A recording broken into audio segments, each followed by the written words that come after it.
নমস্কার বন্ধুরা, সবাই কেমন আছো? আশা করি খুব ভালো আছো।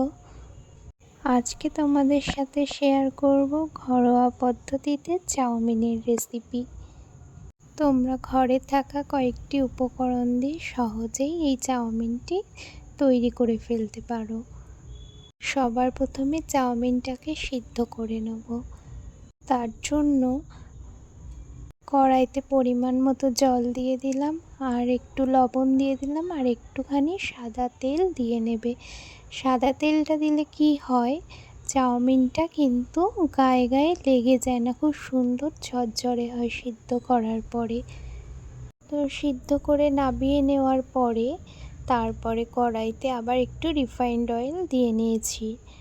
তারপরে ঘরে থাকা গাজর, আলু আর পেঁয়াজ দিয়ে একটু নুন দিয়ে কিন্তু খুব ভালো করে ভেজে নেব। এটায় ডিম ইউজ করব না, কারণ ডিম দিলে আমার মা খায় না। তোমরা চাইলে এতে ডিমও দিয়ে নিতে পারো। যদি ঘরে গাজর না থাকে তো শুধু আলু আর পেঁয়াজ দিয়েই কিন্তু এই রেসিপিটা খুব সহজে বানিয়ে নিতে পারো।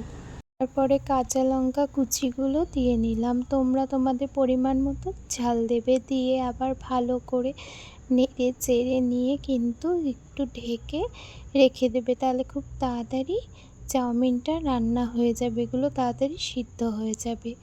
তারপরে ঢাকনাটা খুলে দেখলাম অনেকটাই সিদ্ধ হয়ে গেছে। তারপরে আবার একটু নাড়াচাড়া করে নিলাম।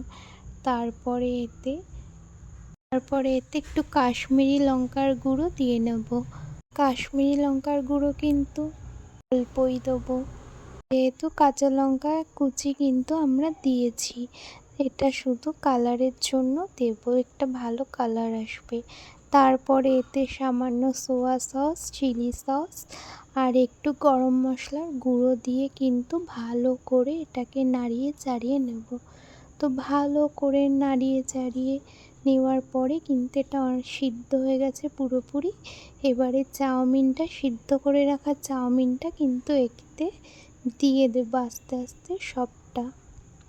চাউমিনটা দিয়ে দেওয়ার পরে খুব ভালো করে মেশাতে হবে।